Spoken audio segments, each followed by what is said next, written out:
Good evening students. आज मैं आपको एल्डिहाइड और कीटोन की कुछ फिजिकल प्रॉपर्टीज़ के बारे में बताने वाला हूँ। देखिए, मेनली हम जो एल्डिहाइड्स पढ़ते हैं उसमें से एक बेंजल्डिहाइड होता है। इसका फार्मूला C6H5CHO है और CHO एक डबल बॉन्डेड ग्रुप है जो कि डीएक्टिवेटर है and hence it is meta director, so that all the substitutions in benzaldehyde takes place at meta position. और यह कलरलेस लिक्विड है, insoluble in water है। boiling point is 179 degree centigrade which is very high due to resonance and it possesses the smell of bitter almonds। Smell से ही आराम से पहचाने जाते हैं। एरोमेटिक एल्डिहाइड्स हैं, they are identified clearly by their smell and it is also called oil of mirbane. Mirbane पौधे के तेल के रूप में बेंजल्डिहाइड को माना जाता है and it is used in making Schiff's reagent, Schiff's वेस्ट and so many other medicine, so that Benzaldehyde has very important synthetic applications in our daily life. The second main aldehyde is CH3CHO, which is called acetaldehyde, and its boiling point is 35 degrees centigrade. It is a colorless liquid, soluble in water, and it has a very pungent smell. हमें बहुत सावधानी पूर्वक इसकी शीशी को खोलना चाहिए क्योंकि it is highly reactive, easily oxidized with the oxygen of air, so that it is directly converted to acetic acid which possess the smell of vinegar. तो अगर मैं एस्टेल्डिहाइड की शीशी को कुछ देर के लिए खोल के रख देता हूँ, then it is already oxidised into acetic acid CH3CHO+O is equal to CH3COOH and a vinegar like smell is obtained.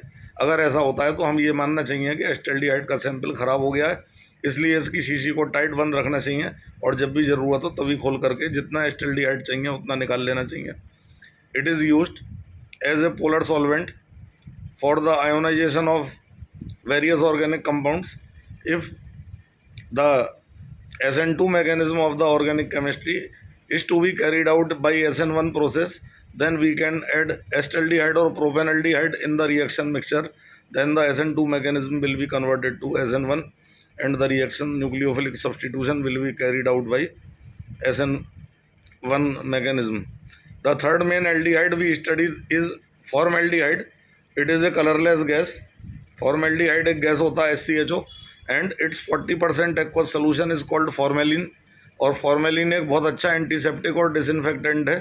Biology की लैब में जो जानवर रखे जाते हैं जार्स के अंदर, वो फॉर्मेल्डिहाइड के सोल्यूशन में रखे जाते हैं, फॉर्मेलिन के सोल्यूशन में रखे जाते हैं and after the surgical operations जो सर्जन्स हैं वो अपने हाथ भी फॉर्मेलिन में धोते हैं।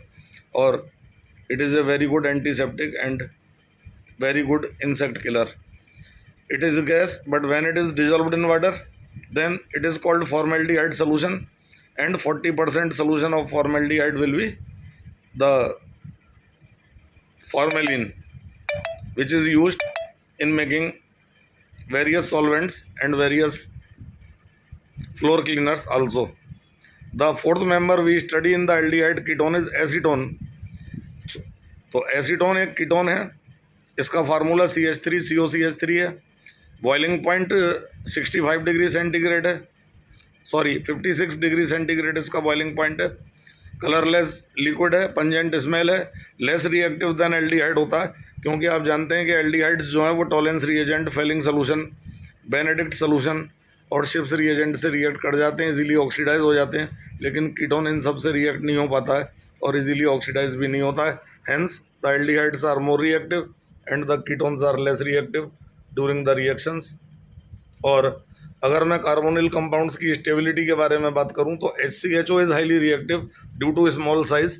HCHO सबसे छोटा है, तो हमेशा ध्यान रखिए याद करने के लिए, जितना छोटा उतना खोटा, इट मीन्स उतना ही मोर रिएक्टिव होगा। जिस प्रकार से छोटा बच्चा मोर रिएक्टिव होता है, पूरे घर में इधर उधर भागा भागा फिरता है, उसी प्रकार से छोटे एल्डिहाइड्स और छोटे कीटोन रिएक्टिव ज़्यादा होते हैं और उनमें भी सबसे छोटा जो फॉर्मेल्डिहाइड है उसकी रिएक्टिविटी मैक्सिमम है due to small size. And जो भी चीज़ इसमें रिएक्ट करने के लिए आएगी स्टीरिक हिंड्रेंस का सामना नहीं करेगी।